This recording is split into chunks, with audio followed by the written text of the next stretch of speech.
और लोकतंत्र के मूल मंत्र की साल नहीं गढ़ने देंगे। जिनके नापाक इरादे कान खोलकर सुन ले वे कसम तिरंगे के वे हम देश नहीं बनने देंगे, हम देश नहीं बनने देंगे। इस प्रकार मुख्य अतिथि महोदय प्रेयर के निरीक्षण के बाद मंच की ओर अग्रसर।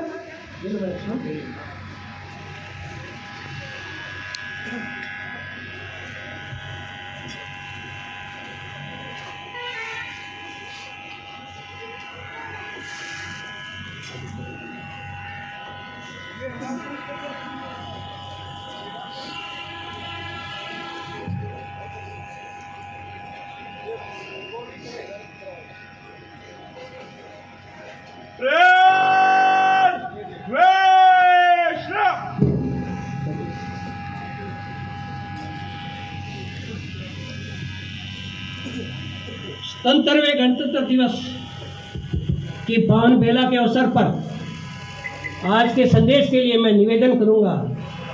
मुख्य अतिथि महोदया माननीय श्रीमती मोनिका दहिया, चेयरमैन जिला परिषद सोनीपत मैडम।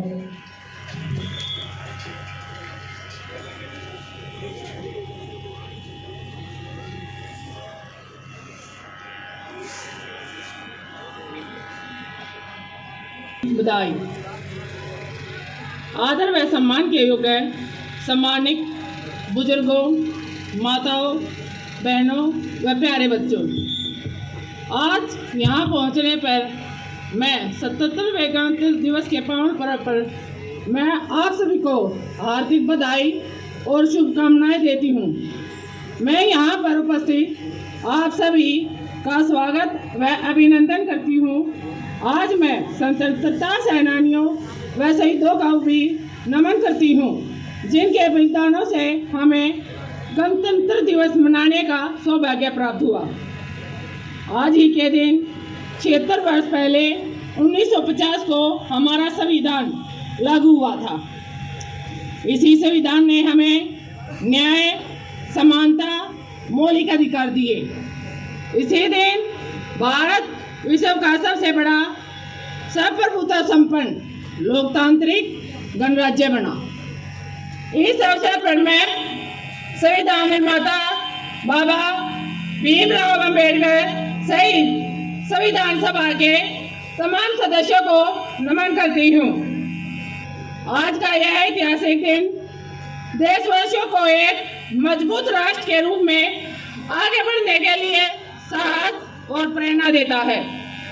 इस दिन हम उन महापुरुषों को भी याद करते हैं जिन्होंने भारत को स्वतंत्रता दिलवाने के लिए और भारत संविधान को लागू करने में महत्वपूर्ण भूमिका निभाई। इनकी बदौलत ही आज हम गणराज्य में खुलकर सांस ले रहे हैं।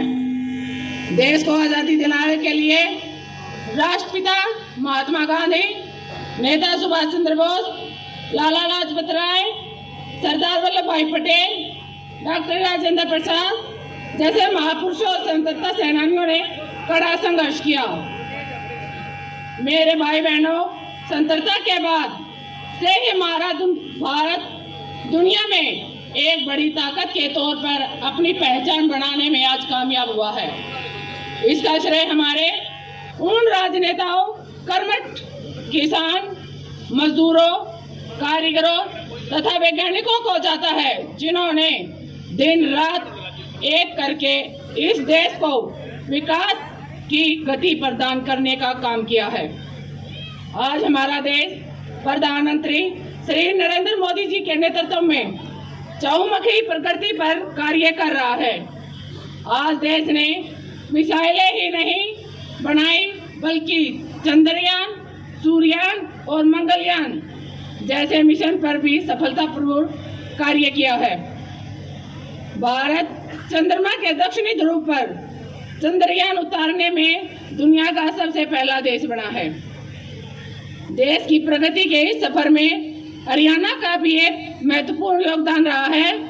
मुझे यह कहते हुए गर्व है कि हरियाणा ने भी प्रदेश के सामाजिक आर्थिक विकास को नए आयाम प्रदान किए हैं। स्वतंत्रता आंदोलन में अग्रणी भूमिका निभाने वाले हरियाणा वासियों को याद में अम्बाला में स्वतंत्रता संग्राम स्मारक बनकर तैयार हो गया है। इसके साथ ही शिक्षा, स्वास्थ्य एवं खेलों में भी हमने बहुत ऊंचाई को छुआ है। हमारी कितनी ही नीतियां और योजनाओं का देश के दूसरे राज्य अनुसरण कर रहे हैं।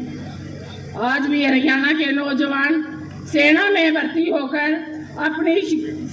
भर्ती होना अपनी शान समझते हैं। यही कारण है कि आज भारतीय सेना का हर 10वां जवान हरियाणा प्रदेश से चुना जाता है।